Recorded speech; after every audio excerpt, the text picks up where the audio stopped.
So, my family thought it would be a great idea to start a little garden in our backyard. You know, grow some veggies, maybe a few herbs, the usual wholesome stuff. We were all pretty excited, and my dad had this grand vision of a self-sustaining oasis, a veritable Garden of Eden, minus the snakes and forbidden fruit.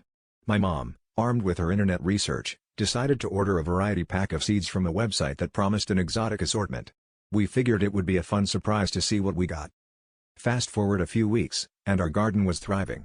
But there was something strange about it. Every time we walked outside, we were hit with this overwhelming scent of mint. It was like living inside a giant tube of toothpaste. We thought maybe one or two of the plants were mint, and they were just particularly potent. But as it turns out, every single plant was a different type of mint. Spearmint, peppermint, chocolate mint, apple mint, you name it, we had it. My dad was convinced there had been some mix-up at the seed factory, but my mom just shrugged and said, well, at least we'll never run out of garnish for drinks. Things escalated when the mint started creeping beyond the garden and into the lawn, turning our yard into a minty green jungle. Our neighbors began to comment on how refreshing it was to walk by our house, calling it a breath of fresh air. Even the mailman started making extra loops past our place, claiming it helped clear his sinuses.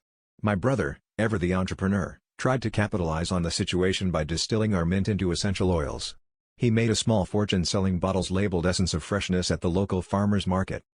The whole Minty saga came to a head one day when my dad, clearly exasperated by the invasion, stood in the garden, shaking his fists at the sky, and shouted, "Why, oh why, did this happen to us?" My little sister, ever the comedian, piped up with a smirk and said, "Because, Dad, you just couldn't resist planting some cool crops."